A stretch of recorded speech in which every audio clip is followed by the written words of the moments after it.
Municipality నుంచి కూడా ఒక్కొక్క టీం రెడీ అయిపోయింది. దాంతోపాటు మన జిల్లా లెవెల్లో డైరెక్ట్గా సెలెక్షన్ కోసం కూడా కొన్ని గేమ్స్ ఉన్నాయి. అండ్ గేమ్స్ అంటే మన లైఫ్లో చాలా ఇంపార్టెంట్ ఉన్నాయి.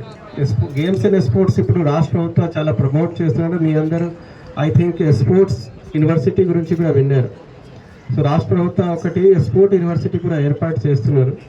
దాంతోపాటు ఈ పల్లె లెవెల్లో, మున్సిపాలిటీ లెవెల్లో, మండల్ లెవెల్లో కాంపిటీషన్ చేసేసి జిల్లా లెవెల్కి మీ అందరూ సెలెక్ట్ అయ్యి వచ్చారు.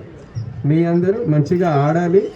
అండ్ ఇక్కడ నుంచి సెలెక్ట్ అయిన వాళ్ళ రాష్ట్ర స్థాయిలో ఖచ్చితంగా మెడల్ కొన్ని తీసుకురావాల్సింది. ఎందుకు మనకి ఎప్పుడైనా స్పోర్ట్స్ కోటాకి ఎప్పుడు ఉన్న స్పోర్ట్స్ కోటా రూల్స్ పరంగా రాష్ట్ర స్థాయిలో ఎవరికి మెడల్ వస్తుంది, they will be eligible for sports quota. So I hope మన జిల్లా నుంచి కూడా కొంతమందికి స్పోర్ట్స్ నుంచి జాబ్ రావాల్సింది.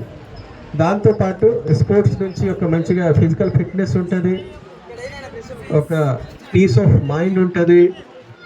దాంతోపాటు ఒక లైఫ్లో ఒక డిసిప్లిన్ వస్తుంది.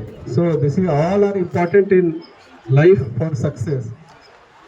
మన ఈ ప్రోగ్రామ్కి చాలామంది కోఆపరేట్ చేశారు. మన స్కూల్ అసోసియేషన్ దానికి బస్ ఇచ్చారు. సో దాని నుంచి మనము లాస్ట్ పల్లెల నుంచి కూడా పిల్లలకి తీసుకొని వస్తున్నాము. సేమ్గా మనకి సింగరేణి కూడా సిఎస్ఆర్ కింద దానికి ఫండింగ్ ఇచ్చారు. రాష్ట్ర ప్రభుత్వం నుంచి సీఎం కప్ చేయడానికి కూడా ఫండింగ్ వచ్చినాయి. సో దాని నుంచి మనం ఎంత మంచిగా ప్రోగ్రామ్ చేయగలుగుతాము. సో ఈ ప్రోగ్రాంలో ఎవరెవరు మనకి సపోర్ట్ చేశారో అందరికీ ధన్యవాదాలు.